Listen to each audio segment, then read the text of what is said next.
So just to remind you, the first problem set was just due. I'm working on the second problem set and hope to get it up in the next, sometime probably tomorrow. Any logistical issues, things about problem sets and things, questions you have? All right. So where we are at the moment is looking at seesaws, and the science underlying seesaws is rotational motion. And so having talked for a couple days really about motion of going somewhere, now we're looking at motion of not going somewhere, but rather changing your orientation. And rotational motions are common in life, and so you might as well sort of have some tools for thinking about and understanding rotational motion in addition to translational motion. Fortunately, a lot of stuff, concepts essentially carry over from one world to the other. The five main physical quantities describing translational motion, namely position, velocity, acceleration, force, and mass, they all have their analogs in rotational motion. So you can carry them over. There's rotational inertia, just like there's normal inertia, and so on. So what I'm going to try to do is give you some understanding of those five rotational quantities and their relationships and sort of how to use them. So I started off the first one, which is angular position. So whereas normal position has a reference and a vector, a distance vector, from the reference position to where you're located to define your position, in the rotational world, the angular position, it has a reference, which consists of angular position 0, what you're going to call the standard to start with. And I'll call this 0.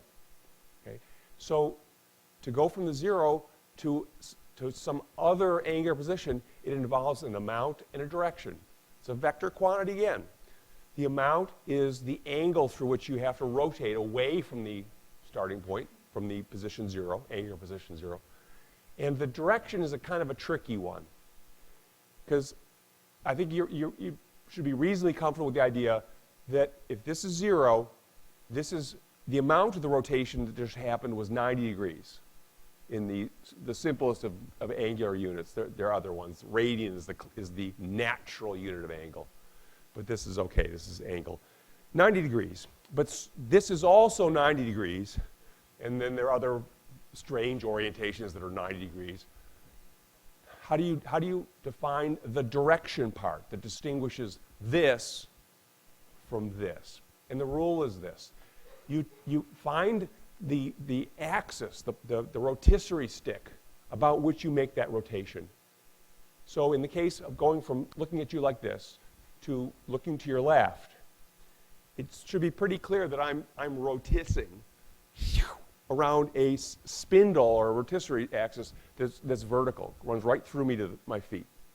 You can visualize that? Any issues with that idea? So this is a 90-degree rotation about a vertical axis. In contrast, this, if I could do the whole thing, right, was this Warrior 2? I forget. It's been too long.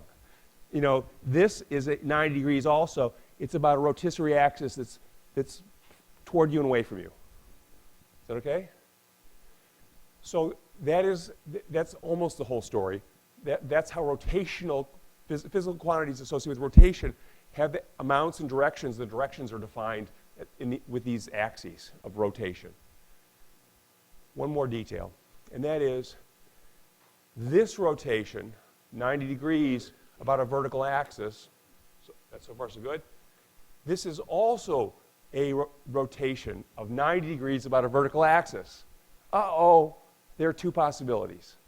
These are both 90-degree rotations. There are two versions. How do you distinguish them? They're different, obviously. This is a different orientation, and therefore a different angular position than this. To distinguish them, first off, you notice that lines, like the rotisserie axis that's vertical, they have two directions along them. There's upward and there's downward. And the convention is to, the technique of distinguishing these two rotations, that one and that one, is to call one of them upward and one of them downward, which leaves the issue of, okay, which one's which, and how would you remember it? So the rule has been, the convention, somewhere way back, somebody made a decision, and we all stuck with it. The rule is this. This is rotation upward. I am now facing my angular position. If I want to tell someone on the telephone, which way am I facing? As long as they know what 0 was, namely facing, say, north, which is about there. I can call them and say, I am now facing 90 degrees up, because this is up. Oh, I'm changed. I'm now 90 degrees down. All right? Well, how would you ever remember that? And how did I know? How did I remember it? It's called the right-hand rule. The fact that you know which is your right hand, which is actually an interesting issue. You have to learn. You have to be taught what is your right hand. You can't tell someone over the telephone which is their right hand if they don't know it. They need an artifact, an object that is officially a right hand to recognize and distinguish it from a left hand. They look identical. One's a mirror image of the other. It's a symmetry in nature that's unresolvable without an artifact. We can talk on that. Come and ask you about that issue. It's one of the, I love these things. Like, how do you know it's the left shoe rather than the right shoe? You have to be taught. You can't tell someone over the telephone. All right. The right-hand rule is this. Put your fingers of your right hand, and if you're left-handed, you have to, if you're right-handed, you put down the pencil. Left-handed, you got a free hand. And curl your fingers in the direction of the rotation. So I'm going from 0 to 90 degrees. My fingers, my right hand pointed like that, right? Which way is my thumb pointing? Up. This is up. If you go the other way, that's down. So that's the rule. Having told you it, am I ever going to test you on this? No. Because you won't, you'll remember there's a rule and you go, oh, how does it work? Or was it a right-hand rule or a left-hand rule? Well, physics has adopted all these right-hand rules. I don't know why. Right-handed hegemony or something. Anyway, so you should just simply know that there is such a rule, that there is this ambiguity about rotations, about it. If you just talk about the axis, that's not enough. You need to choose a direction along the axis to distinguish the two possible symmetric but mirror image motions. So this is up, this is down. Any questions about that idea? Yeah. Okay. So angular position is how you're oriented. On a seesaw, how you're oriented, so this could be defined as 0. This would be 15 or so degrees away from you. This would be 15 degrees toward you. This could be 90 degrees toward you, that kind of stuff. So we now have a language to talk about the orientation of a seesaw board. But really, the fun of a seesaw is having it move. Things like this. Well, now the angular position is changing with time. At any given instant, we can say, it's 30 degrees up now, or not up. Anyway, you can call it out at the moment, but it's changing from time to time to time. So it's got an angular velocity. Angular velocity turns out to be a much more interesting and important physical quantity, something that shows up in physics, certainly, and in the real world, frequently. Angular velocity is the rate at which angular position is changing with time. So right now, my angular velocity is 0. Because my angular position is the same, the same, the same. Give me a second. Okay? My angular position is still the same, the same. This is also angular velocity 0. To have an angular velocity, I need to start rotating. Okay? So let me get started. Okay, now I'm going. Now I'm turning about 90 degrees per second. So my angular velocity has an amount which is the angle through which I turn every second. Tick. 90 degrees, another 90 degrees, another 90 degrees, another 90 degrees. 90 degrees so it's 90 degrees per second about an axis. I mean, what's the direction? The direction matters again too. Angular velocity, I'll get dizzy, but who cares? If I fall over, pick me up. So I'm rotating like this, the direction of my angular velocity is, again, this rotisserie axis. It's one of the vertical directions. The question is which one, and the right-hand rule is working for me again. My fingers are pointing in the direction things are going. My thumb is up. This is 90 degrees per second up. You okay with that? And this is 90 degrees per second down.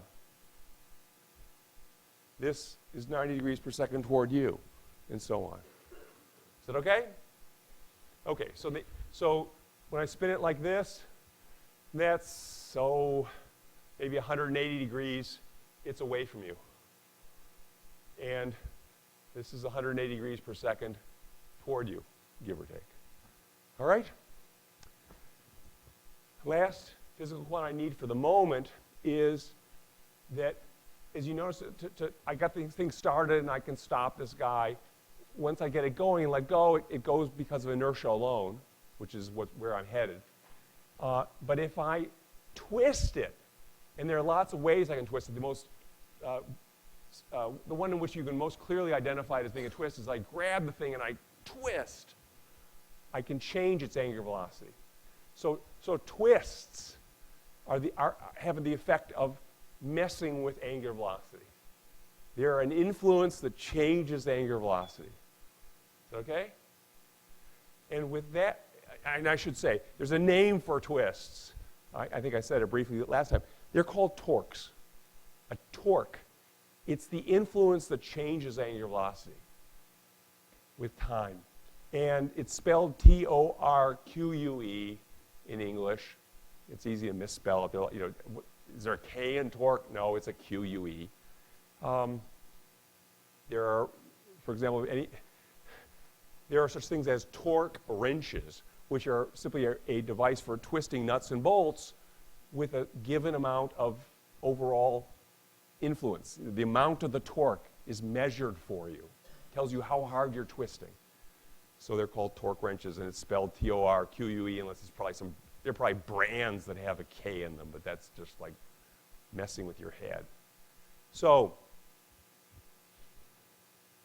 given that, I can give you the analog to Newton's first law of motion for translational motion, but now in the world of rotation. And bringing it into rotation requires a couple of extra words thrown in, which I'll mention. I'll say them and you can gloss over them. If I could leave them out, Newton's first law of rotation would be simply an object that's free of outside torques would move at constant angular velocity. That would be lovely if I could say that.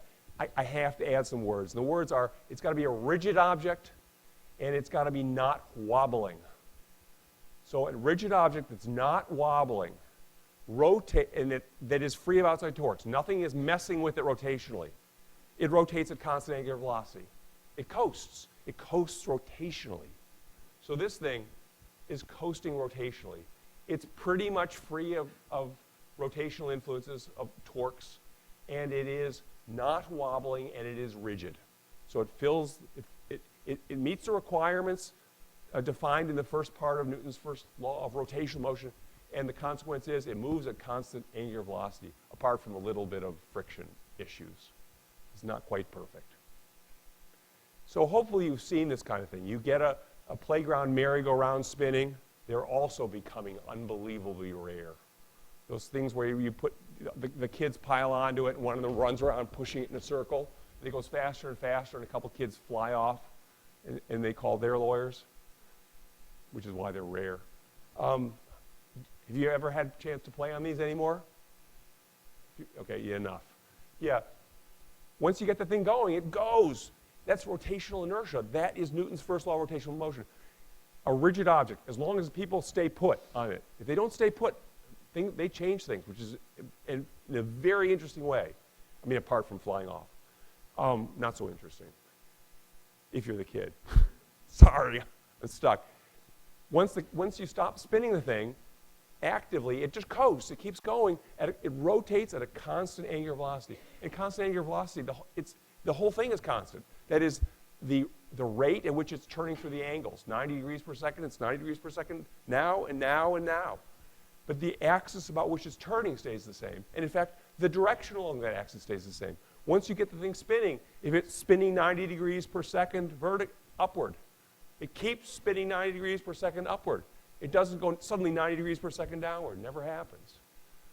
So that's Newton's first law of rotational motion with all the official language, so it's clean. Any questions about that law? Just as an example, a case where this is particularly, well, this is obviously an imperfect example, right? I give the thing a spin and it slows to a stop, violating the law. Why? Because it's not completely free of outside torques. It's got some friction problems.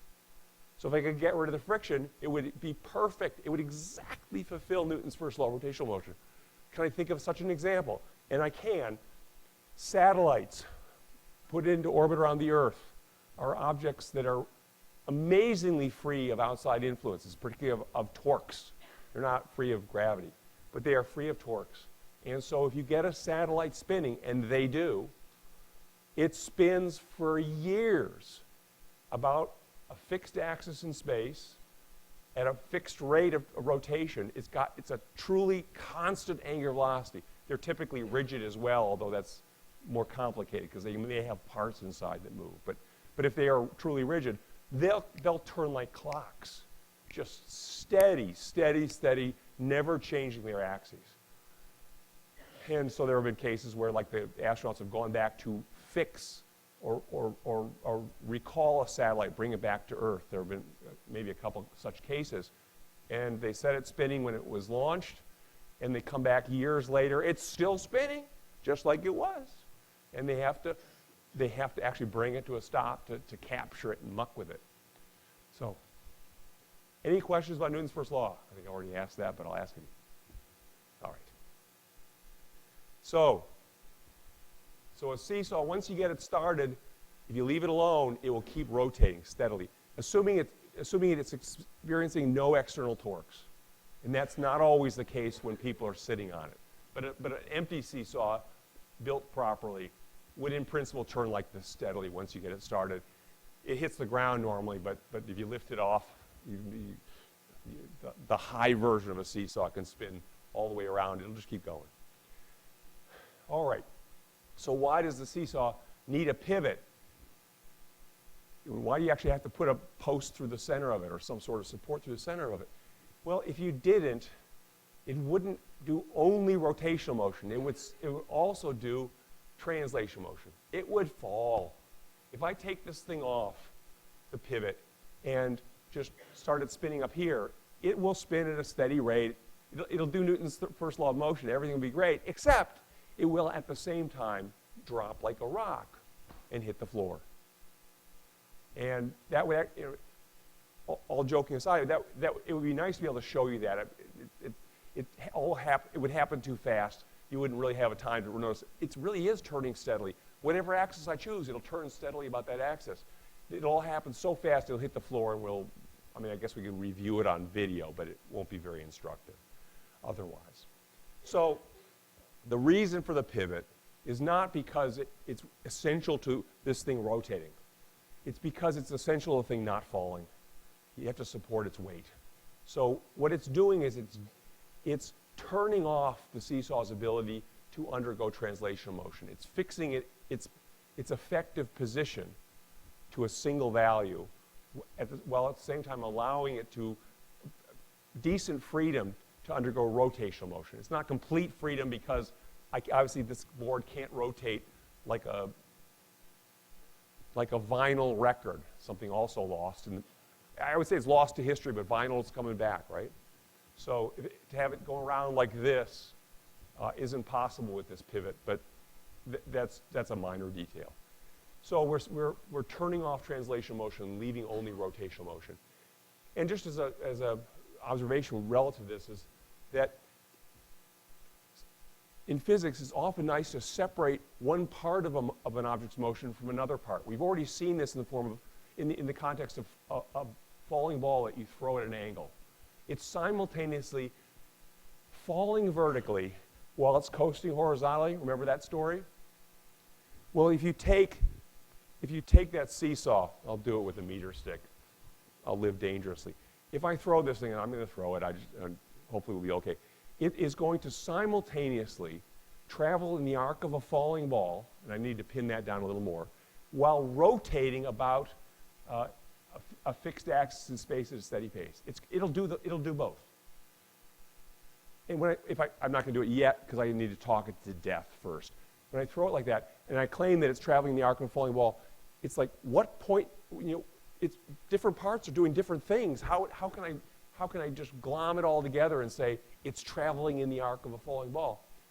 Well, what we need to do is we need to look at a special point in this object, this stick, about which all of its mass is evenly distributed.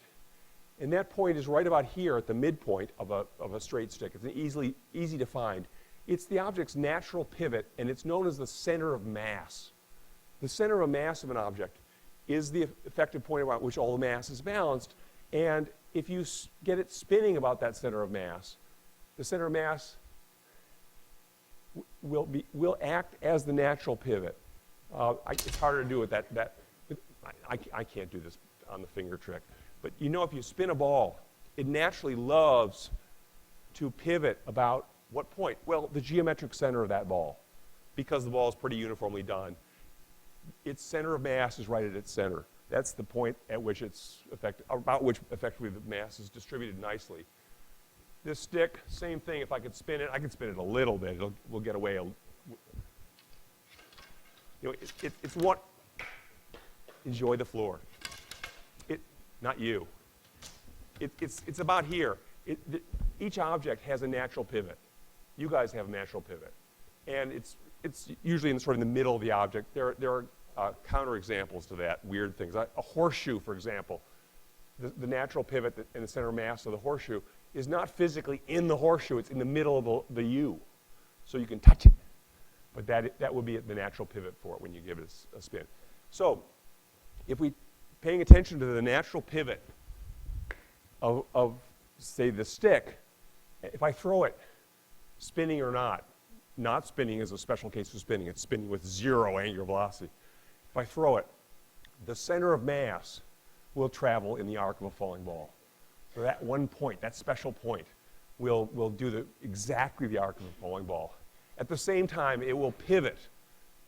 It will do the rotation of a free object. It will follow Newton's first law of rotational motion about that natural pivot, about that center mass.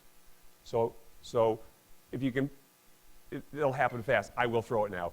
It's going to pivot about that center point. While at the same time, that center point traveled in the arc of a falling ball. I've done this on video, so you can watch it. Yeah, it actually does travel in this beautiful arc. At the same time, the thing just makes steady progress around in a circle. Is that okay?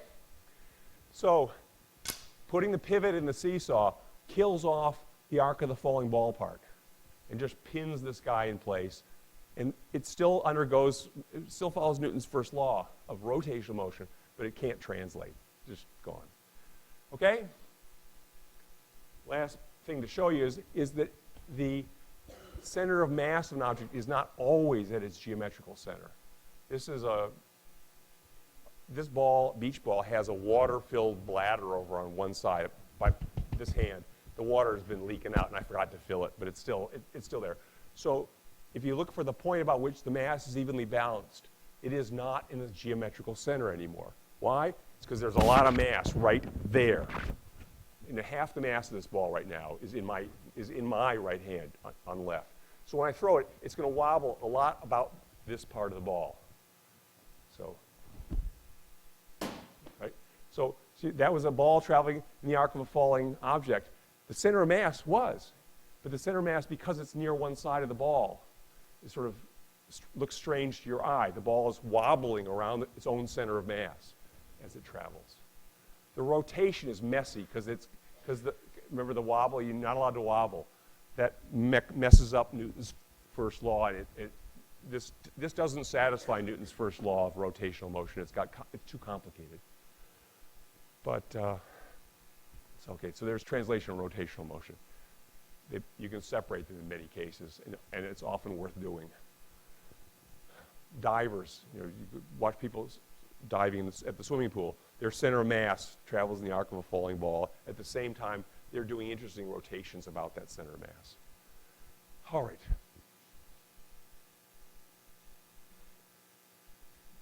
So now, moving more and more towards the seesaw itself, if you have a seesaw and it's properly constructed, then it will, I mean, a little off. There, come on. Trying to get it. I'm trying to balance it. And we're heading towards the concept of balancing. When it's properly constructed and therefore balanced, it experiences no torques from outside, particularly no torques due to gravity. That's balancing and gravity go together. If an object that's experiencing no torques due to gravity is balanced. And right now, it's pretty nearly balanced, and therefore can obey Newton's first law of rotational motion. It's experiencing no outside torques, therefore it turns at constant angular velocity. But if I put one rider on it, plop, now if we start, for the moment, let me imagine starting horizontal here. Now, is it balanced? No. It's experiencing torques due to gravity. The one rider sitting at off to one side unbalances it. This you sort of know from common language and just experience that something's wrong here.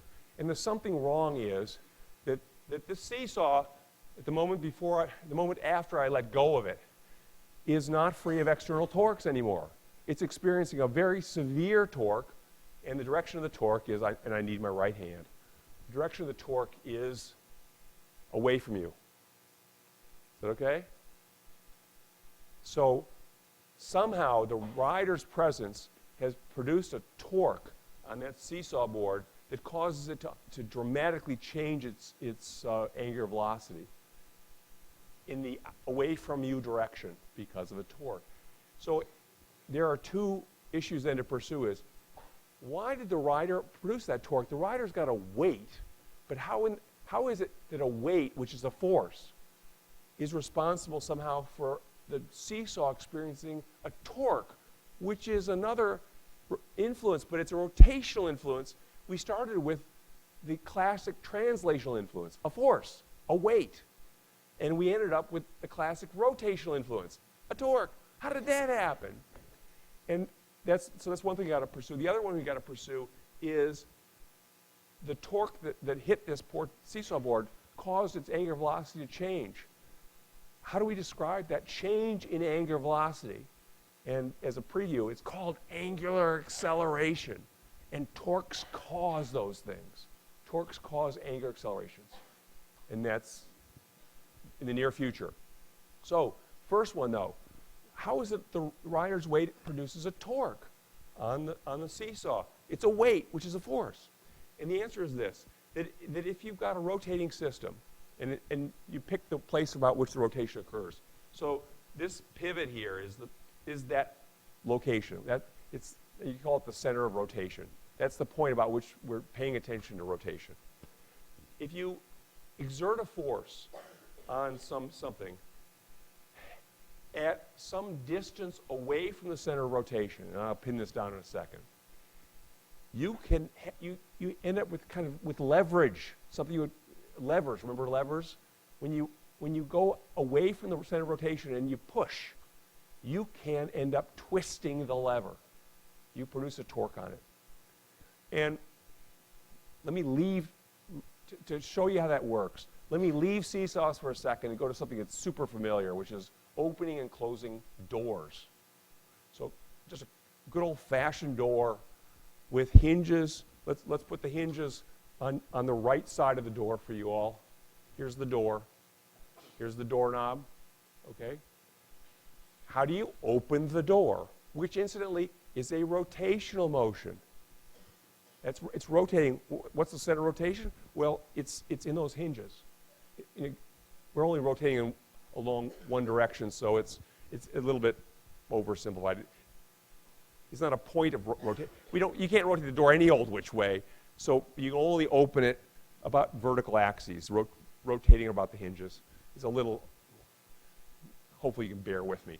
But so the rotation is along this, the center of rotation is associated with this hinge line.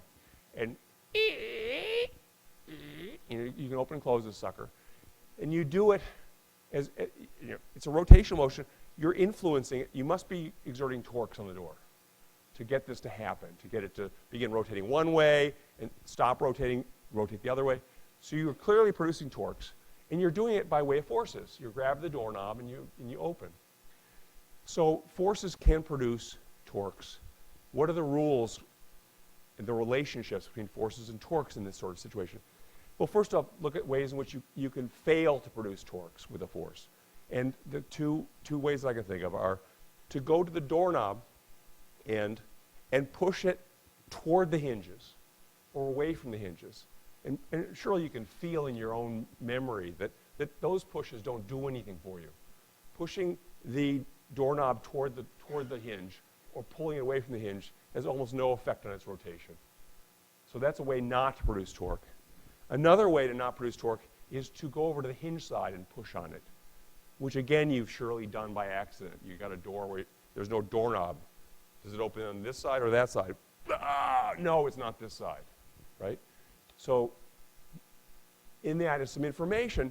There's no way if you push right at the hinges, you're going to get that door to begin rotating. So distance from the hinges, and therefore from the center of rotation, matters. So one of the rules regarding creating a torque, producing a torque, starting with the force is you've got to be at a distance from the pivot. And where you end up pushing is not only is it a distance from the pivot, but it has a direction to it. There's a little bit of an ambiguity because of this. The door has this line of hinges, and I'm in my own head I'm suffering over this. But if you take an arrow and you start with the arrow along this hinge line, and you drag it over so the arrow head is over here where you're going to push. That arrow it's a vector. It has a length, which is in this case about a meter, maybe 3 feet, and it has direction toward your left. So that's called the lever arm. And you're going to be using that to produce a torque with a force. And the longer that lever arm is, so you get a longer door, you go over here, it's a big wide door. The lever arm just got twice as long. You're going to have twice as much torque when all the dust settles. You got this longer lever arm. So the first thing, you got that lever arm. And we noticed that, so you're pushing over here. Here's the doorknob. If you push the doorknob toward the hinge, that won't do it. Away from the hinge won't do it. So if your force is along that vector, that arrow, it's useless. It can be either along it, it can be pointing in the same direction as the arrow or opposite the arrow, anti-parallel to the arrow. Neither one's of any value. The one where you get your force begins to do something is when you're perpendicular to that lever arm arrow. If you push toward you or away from you, now you get some real serious action. So it turns out the torque you produce by pushing on a certain part of a rotating system, here it is. Take the lever arm, which is that vector going from the center of rotation to where you're going to push, and multiply it, and I'll tell you how you multiply it in a second. Multiply it by the force that you exert, and take into account the direction issue, which is that multiplication is complete. You get the full value when the force and the lever arm are perpendicular to each other, right angles. If they're not exactly right angles, you only get the portion of the force that is along the perpendicular to the lever arm. The other part, the portion, the component that is parallel to the arrow or anti-parallel to the arrow, that doesn't count, doesn't do anything for you. That's the push the door handle toward the hinges or away from the hinges. It's a nothing. So only the perpendicular part counts to get a lever. So if all that was, hopefully you could follow that reasonably well. To produce a torque on this board, you want to go at a distance from the pivot. That's the lever arm. So visualize an arrow pointing to the right here, to where I'm about to push. And when you push, don't push along the lever arm. Either opposite or parallel or anti-parallel, push perpendicular, push down. So that was the lever arms out here, the push is at right angles to it, big torque. And the direction of the torque follows the right-hand rule. You take your finger along the lever, your index finger along the lever arm, and you can rotate it in the direction of the force, or you can use your other finger, your middle finger, in the direction of the force. Either one of these is an equivalent right-hand rule. And your thumb points in the direction of the torque. So it's away. This is torque away from you. Is that okay? This guy, I'll put him there. When I let go of him, he exerted a torque away from you. And that being the only torque this poor seesaw was experiencing, it underwent angular acceleration away from you. Angular acceleration there at the bottom is the rate at which angular velocity is changing with time. So I can show you some angular acceleration. I'll start angular velocity 0, and I'm about to develop more and more angular velocity in the upward direction. I'm going to undergo upward angular acceleration. Ready? Get set. A little bit at first, a little bit faster. My angular velocity continues to increase. This is still upward acceleration. Enough, I got to do downward acceleration. I slow to a stop. I keep downward accelerating. Oh, faster and faster and faster. Right? End of story. You okay with what I just did? Or questions about what I just did? Okay, so to see angular acceleration, as with seeing acceleration, you got to look a couple times. You got to look a minimum of 3 times. You got to see one glance to see angular position, 2 glances to see angular velocity. First glance I was this way, second glance I was this way. Obviously I am changing my angular position with time. 3 glances to see angular acceleration. Glance 1, glance 2, glance 3. Wow, between the second and third, big change. He must be undergoing angular acceleration, and which direction? Right-hand rule, upward. All right? Those angular accelerations were caused by torques. Where was I getting the torque from? From the ground. It was twisting me. I was using friction. So the ground was twisting me. I was twisting the ground back. There's a Newton third law of torques too. When the ground was twisting me one way, I was twisting it the other way. Why didn't you notice? Because the Earth is so resistant to angular accelerations. Well, how do you measure the resistance to angular acceleration? It's called rotational mass.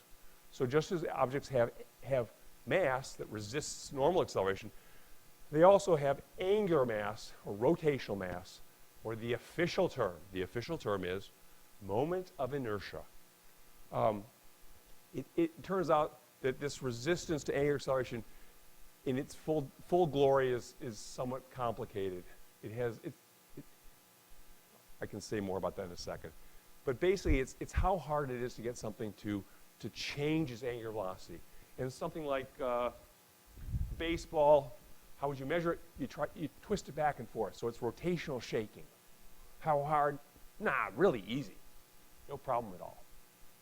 Whereas this guy, harder. Want to go even more? This guy. Oh, serious problem. A lot of rotational mass. This requires, even a big torque produces a relatively small angular acceleration. Okay?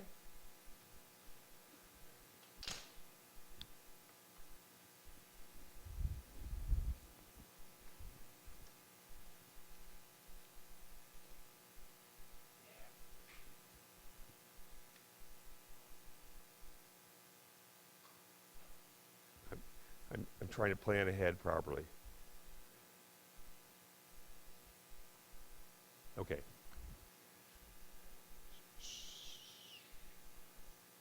All right. So torques cause angular accelerations. Rotational mass resists accelerations. And just as there is a Newton's second law for normal motion, just translational motion, where force divided by mass gives you the acceleration of the object. The object's, I should say, be more explicit, the net force acting on the object divided by the object's mass tells you what that object's acceleration is. This is the same story, but for rotation. An object's angular acceleration is that's the result. It's caused by the net torque, that is the sum of all torques acting on the object, divided by the object's resistance to angular acceleration, namely its rotational mass.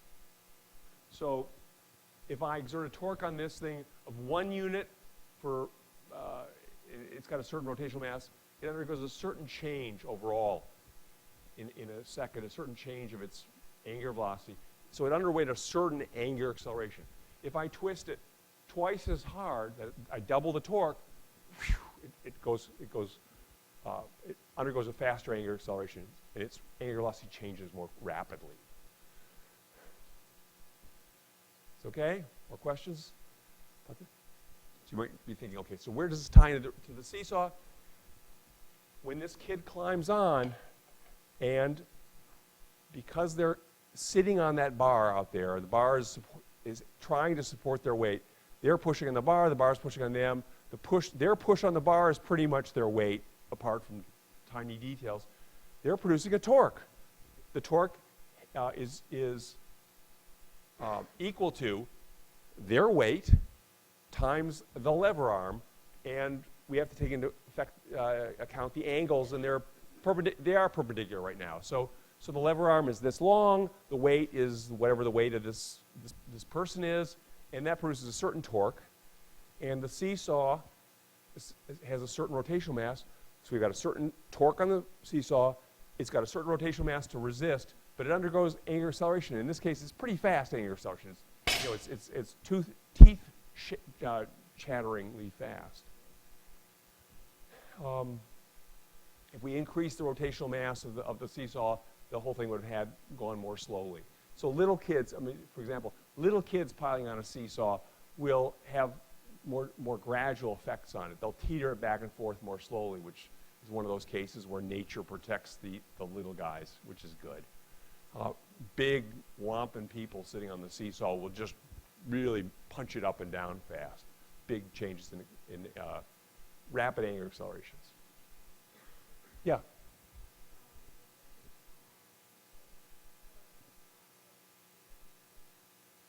Yeah, is the rotational, thank you for these questions.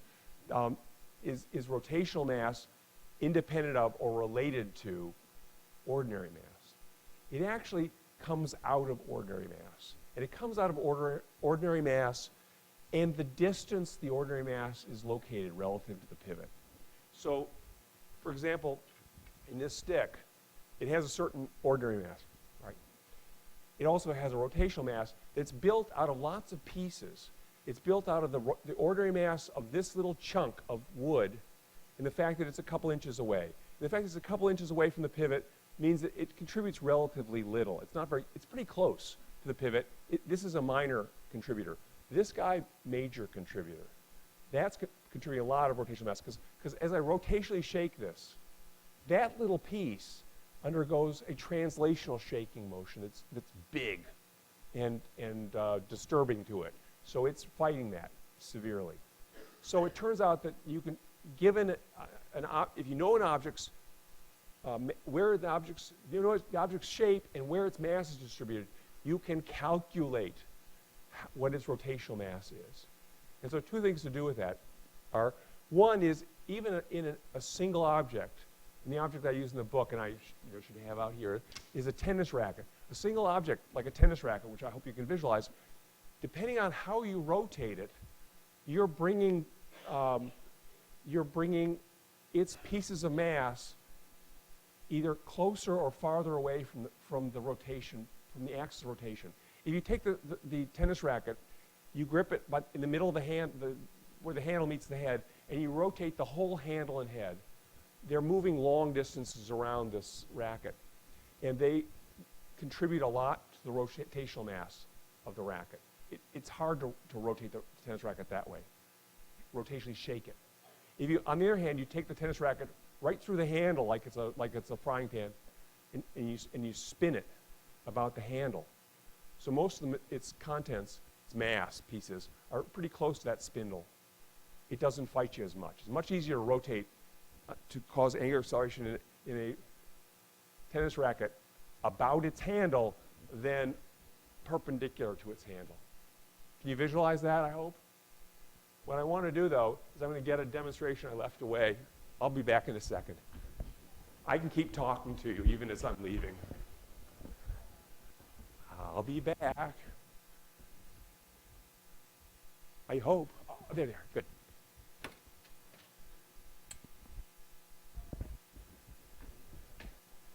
Here I come. All right. So, what these are, two bars with the same mass, but they are not necessarily, they do not necessarily contain the mass in the same places. So I need two volunteers to play with these guys. Two people? Marie? Somebody else? One more. Oh, come on. Thank you. So, first thing to see is they both have the same mass, and therefore the same weight. If you shake them, you can't tell them apart, right? And for once, I'll be honest, I won't even figure out which one's which. So you want to hold it in about the middle. Your name is? Shay. So Marie's going to hold that one in the middle. Shay's going to hold this one in the middle. And you're a little high. Okay? And when I tell you to do it, I want you to rotationally shake them as fast as you can. Just rotate back and forth. And we'll see whether there's any difference in what you see. Ready? Get set? Go. Now, for some reason, Shay's able to do this much more easily than Marie. Now, is Shay way stronger than Marie? Who knows? Let's swap them. So the mass is the same, right? You can feel it's pretty much the same. Ready? Get set? Go.